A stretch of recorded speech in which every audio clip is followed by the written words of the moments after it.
Who are the Lion City Sailors? The Lion City Sailors are one of the biggest and best teams in Singapore.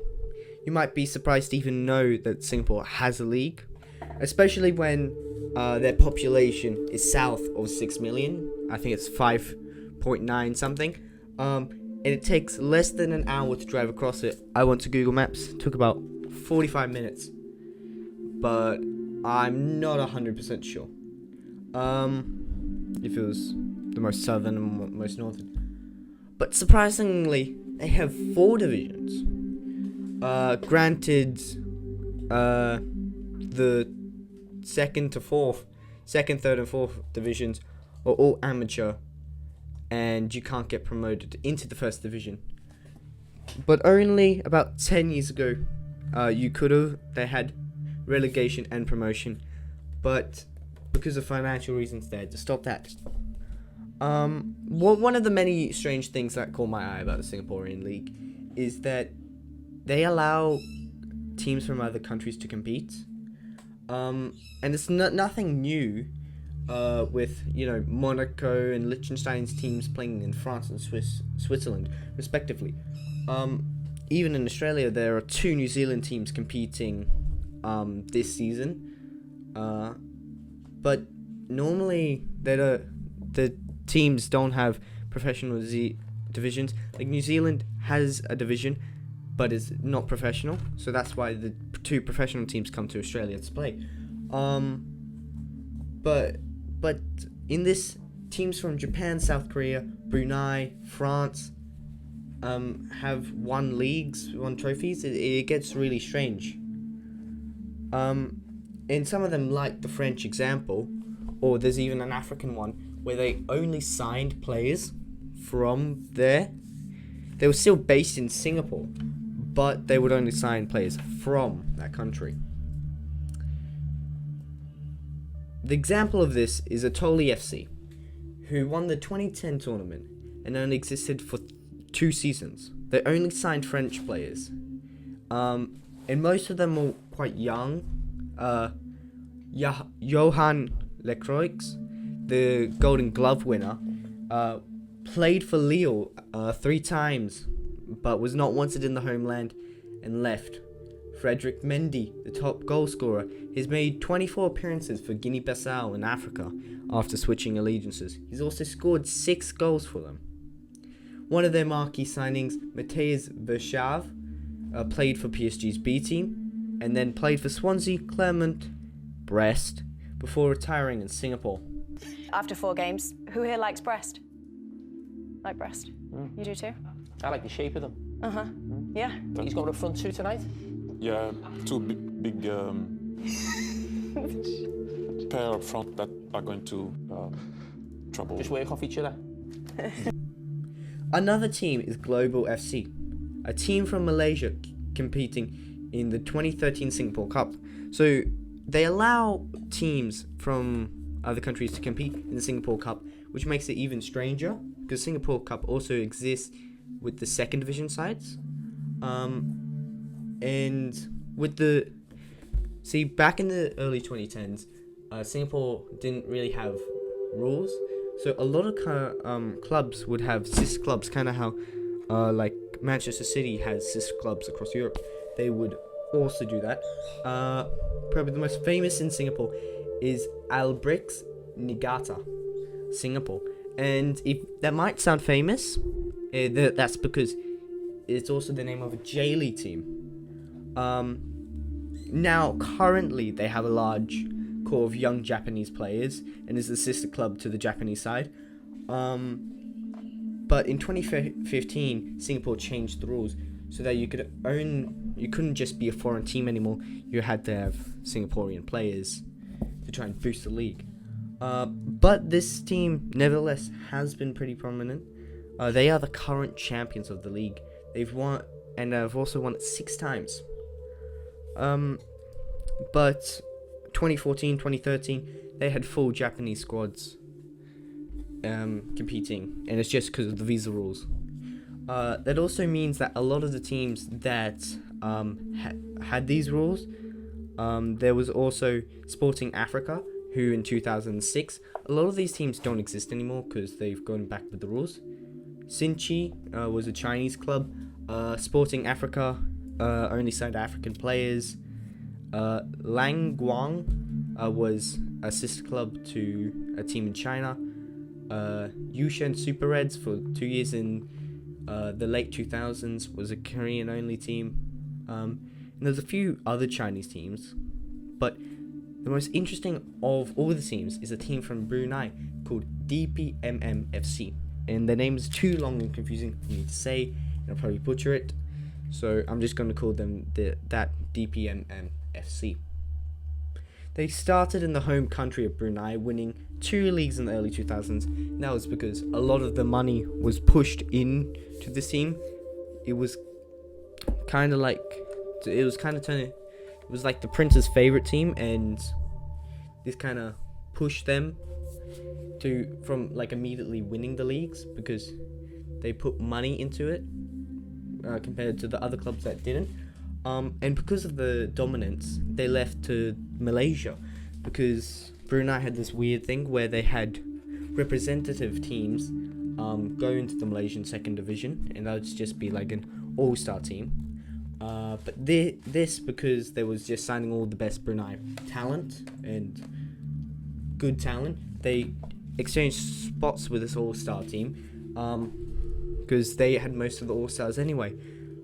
And then they got promoted into the first division of Malaysia. They then came 3rd and 10th in the 2 seasons, but from 2004, so back when they were still playing in Brunei and the second division of Malaysia, they were actually playing in the Singaporean Cup, which is why I was talking about how weird the Singaporean Cup is.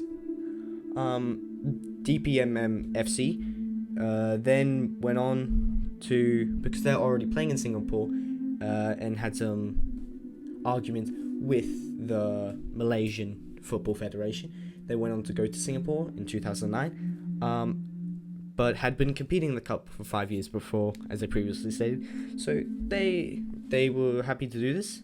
They actually did win the cup in 2009 and became the first team to play outside of Singapore. They would fly in and out from Brunei. They were getting sponsored by the major Brunei airline.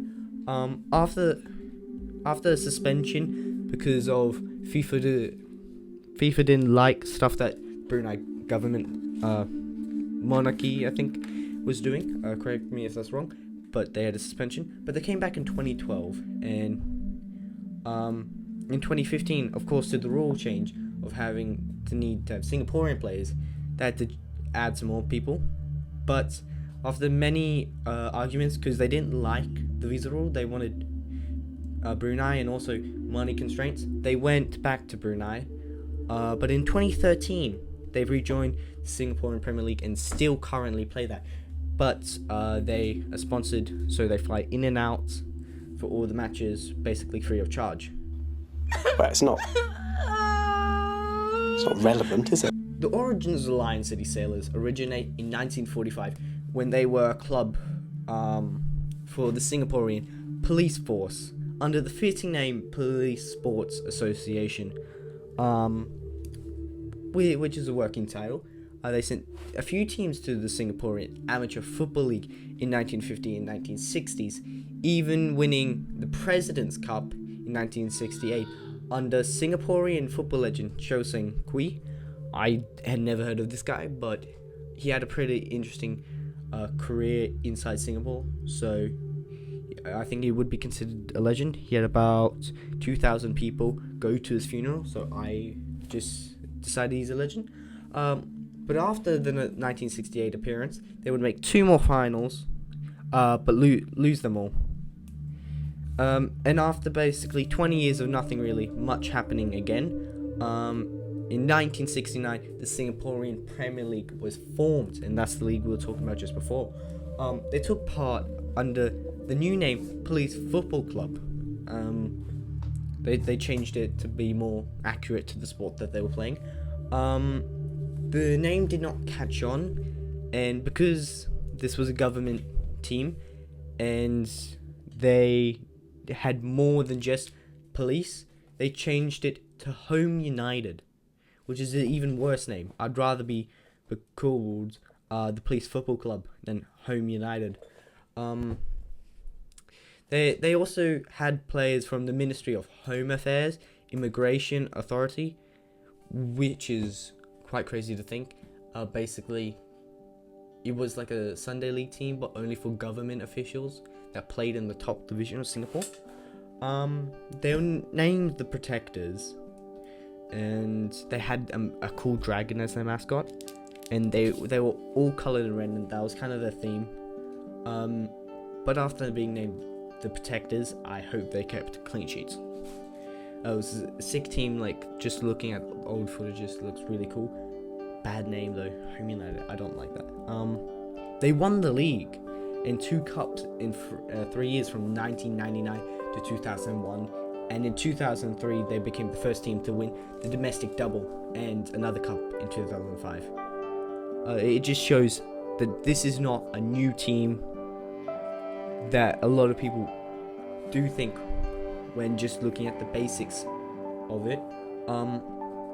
And then in 2011-2013, they won another 2 Singaporean Cups. They did really well in the Cups. This is a team that wins a lot, and still then, they were under government workers. They're not anymore, but when they were playing, they were. But in 2010, they did play against Burnley, which I couldn't find the score online, but there's some videos recorded on YouTube about it. So it's a guy standing, recording it from the stands. But there's like hardly 50 people there. There's more people on the field than in the stands. I've seen Sunday League games with better attendance. It's good that Burnley finally played a team at their level. When people now ask me if I like football, I say yes, I do like football, but not Burnley. Burnley can fuck off. Now, in Asia, where they are now, which is why we're talking about the story, they made the AFC Cup, which is the predecessor of the Asian Champions League 2, which they have now, which we are in the inaugural season for, or the Asian equivalent to the Europa League, so they're underneath the Asian Champions League. They're called the Asian Cup, AFC Cup actually. They qualified 10 years, and in 2004 they made a run to the semi-finals, which they are again back, but this time it's a lot harder, because back in 2004 in the AFC Cup, it was a lot easier to go through, just because the level has gone up so much higher in Asian football, and also because Japanese and South Korean teams I don't believe were allowed in that division, just because they were too good. Correct me if I'm wrong, but I don't think so. I think that's correct. In 2015 they made another cup run. In the Asian football, how the AFC Cup worked, or at least used to work, is very confusing, and there's multiple finals. You have to be basically the best of your region, and then larger region, till you're just the best in Asia. But if you want to see a separate video, please like that. But they then lost 9-1, their heaviest loss of all time, even when playing Burnley and other teams, which are other big teams, which I'll go to. The team that they played, it was from North Korea, called April 25th, which I'm surprised that North Korea even has a football team. It even loaned a football division, which is quite shocking. And then, which, if you want to see North Korean football, I'll happily do that. But that is just, I'm rambling on for too long. But yeah, it's just North Korean football getting eliminated shows the level back then too, that you can make runs in the football, but North Korea side is going to destroy you. I don't know if there was something about maybe playing in North Korea that scared them, had like travel visas. I couldn't really find anything more about the 9-1 loss. It's quite interesting. Now we're getting to the interesting part of the Lion City Sailors story. Remember, they're still called Home United until during COVID, it was bought by one of Singapore's richest people, billionaire Forrest Lee. They changed the name to the Lion City Sailors and switched the colours from red to blue. And they'd been playing in red for about 20 years at this point. And I was just thinking, what would happen if this was to happen to, Prem side? A new billionaire owner has come in and then switches your name, switches your colour, and also has stopped allowing government people. It's not a government club anymore. It's a billionaires. It's a football club now. And I know Cardiff did that for a couple of years, and it was a really big uproar about how they changed colours. But yeah, it can only happen in Singapore for Singaporean football. But no one really complained because a billionaire was investing in their small division. And their goal was to try and be Southeast Asia's biggest club, which I think if you don't count Australian football, they are the biggest club, especially making a final in Southeast Asia, of course. They're quite good, and they thought and that's why on their logo it says 2020, even though they've had a rich history from 1945. Their origins can be flashed there. Their club says they're from 2020, even though they've got origins going past that. And then where am I? Yeah,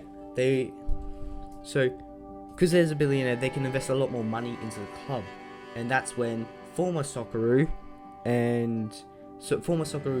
captain, should I say, Tony Vidmar, who is a decent manager. He did in 2008 take Adelaide United to the Asian Champions League final. Didn't win it though, but that was still 12 years from it. Still respectable, but he's still in the A-League currently with Melbourne City. They brought in flashy players and the best players across the league. They kinda were the Bayern Munich, where they just buy all the best talent in the Singaporean league. Kinda similar how Bayern Munich signed all the best German players in the league.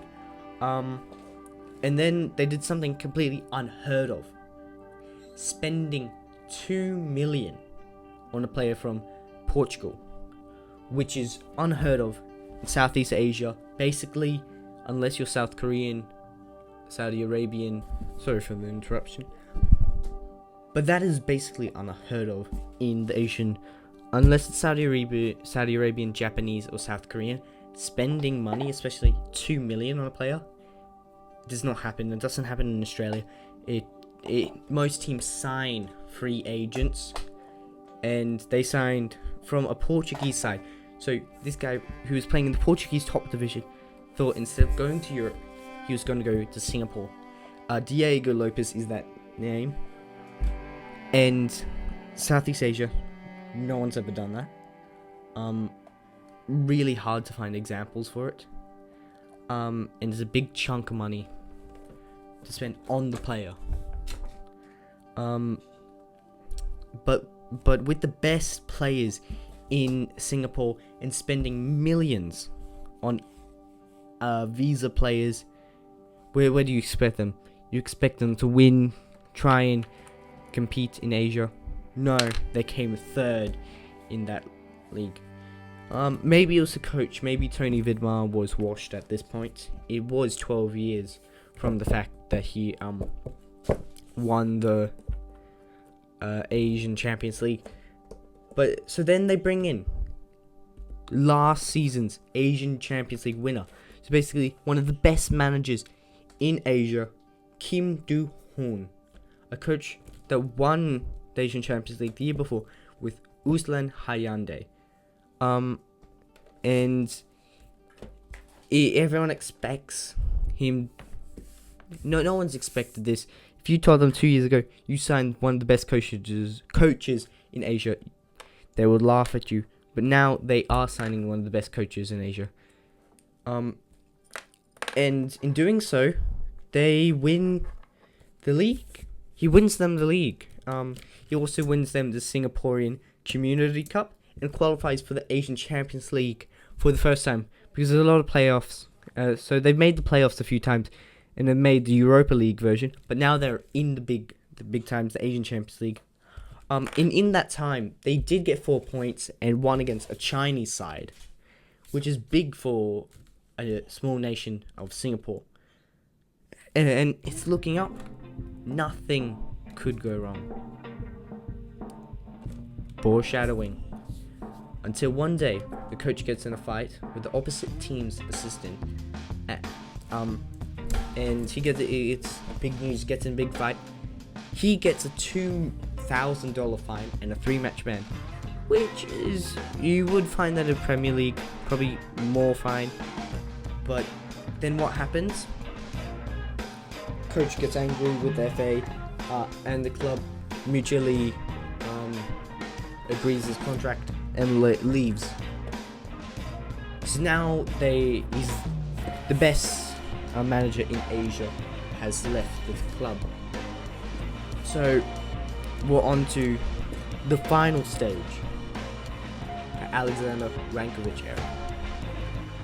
Now, appointing a finalist and a winner of the Asian Champions League, you think a heavy appointment was ready. 2 big names in the past for. So who's next? What big manager do you bring in? Surely someone from Asia? No. Big manager, maybe from Europe, South America? Nope. This guy's only role was being assistant at a few Dutch teams and being the interim manager for ADO Den Haag. I mean, granted, he was there for the top division, so he knows his way around big flight football. But while he was the interim manager, he only got 2 wins from 9, getting a 22.22 win rate as coach. But that year, they went on to play Tottenham Hotspur, a loss 5-1, which is surprising. That just a reminder, their biggest loss was 9-1 to the North Korean side. And then they also played Borussia Dortmund, lost 2-7. You can find highlights of this on YouTube. But it just shows you can't, what's it called? Even these big sides, they're playing challenging matches.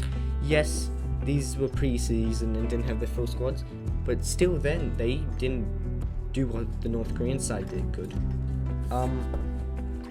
But they went on to win. They went on to win the Singaporean Cup that year, and then they played again in the Asian Champions League, getting grouped again, but winning 2 games. So we're getting better at this point. But I mean, you're getting better in the Asian Champions League. You won a cup, and then big teams like Tottenham Hotspur and Borussia Dortmund are playing you, even though you get destroyed. So it's going up for the club. Now on to this season. They started strong, signing Bart Ramsler for 2.2 million from FC Utrecht, becoming the most expensive player in the league. So in the past years, they've spent millions on players. And then they also signed Spanish second division player Tony Datkovic. Then they won their 3rd Singaporean Community Shield, which is kind of similar to the Community Cup in England. They started the Asian Champions League 2, which has changed formats to the same as Europe, but it's now from the AFC Cup to the Asian Champions League 2, which is the Europe League. Still, they started with a big win against Zhejiang from China and Port FC from Thailand. They then went on to lose and draw a game against Persab from Indonesia. But then they lose again to Zhejiang FC, which causes a bit of worry because it gets really close on the final day. They're playing Port FC, who, other than when Lion City Sailors beat them, has been done really well, and so has Persab. So any 3 of these teams could go to the next round, but luckily They won 5-2 against Port FC on the final day to top the group. And if they hadn't done that, if they had lost, they would have gotten grouped. But luckily for our sake, the story doesn't end there. They are then drawn onto Muang Thong United from Thailand in the round 16. The first game ends 3-2 to the Lions, but the return leg was a strong 4-0 to qualify to the next round, 7-2. And then this is the story where you think it's all over. They're brought against tournament favourites Sanfrecce Hiroshima, and Sanfrecce Hiroshima is in J-League, and it's a really big side. So expectedly they get thrashed 6-1. But why would I be making this video this season in the first leg get beaten by 6-1? Well, and get knocked out. Well, there's something else to that story. The Singaporean side was thrown a lifeline, and this is how I learnt about this cup run. And it all depends on a little match 2 years ago in Australia in 2023. See, that year we were still in the Asian AFC Cup run. I'm going to call it Asian Cup. I get confused. But the AFC Cup. And the two teams that Australia had played each other. Because like I said, there's an international competition. So you play all like Southeast Asia, and these two teams had been the best two in Southeast Asia. So they have to play each other into the final to get into play against other teams from maybe Northeast Asia and West Asia. So it's a big match. It decides who goes through. It's one match. It's the Intercontinental Cup final. And then eventual winners of the AFC Cup. Central Coast Mariners on one side, and on the other is MacArthur Bulls. And on that Bulls side is a player called Valéry Jamal, former Monaco, Nice, Marseille, and Montpellier player. So he's been a big name in France. He played a lot. So he's come down with the Bulls, but he's also got a bit of a temper. He had a post-match debacle where while he didn't get a card during the match, he was given a 3-match suspension. But MacArthur Bulls were also eliminated, so he wasn't able to finalize the suspension. He didn't play another match. This January, he left MacArthur Bulls because he didn't like the referee. I'm just saying how ironic it was. How he didn't like the A-League referees when this is about to happen. He joins the Japanese side, Sanfrecce Hiroshima. But no one checked to see if he had a suspension because he's a new player. Why would he have a suspension? And also, it's a new tournament. Surely they don't care. But it does. He played a couple minutes in the match, even getting his name on the screen, on the sheet. He scored in that 6-1 win over the Singaporean side. But because of him, Lion City Sailors were given a 3-0 victory as a punishment for the Japanese side playing an ineligible player. This meant, on the return leg, the Singaporean side, all they had to do was park the bus. For 90 minutes, even if they lost 2-0, even if they lost 3-1, they would still go through. And park the bus, they did. You could have put an airplane on there. They did so well. They just parked the bus the whole game. And they scored first. It was a big surprise. In the first 20 minutes, Singaporean side are now 4-0 up on aggregate. And now that you've got the goal, park the bus. And they didn't concede a goal straight from. It was actually a very good free kick they conceded, but they only conceded one. In frustration, some shots will end up. There's a pool behind the stadium which shows the level that we are at. The ball end up somehow in the pool, somehow. And the Japanese side, favourites for the tournament, are eliminated in style to the Singaporean team. This means they're in the semi-finals, and to play it, they played the other team from Asia, Southeast Asia, or East Asia, I should just say, is the Sydney FC side, led by Douglas Costa. Yes, the Bayern Munich and Juventus man is playing in Australia. But he is, and they beat John Book, the South Korean side.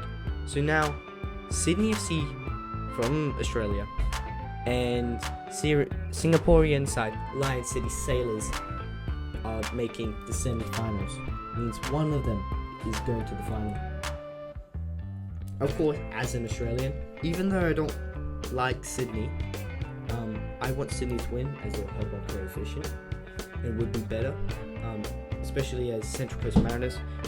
I would like another A-League. And the Wanderers won in 2015 the Asian Champions League. I want to see another Australian team lift the Asian trophy.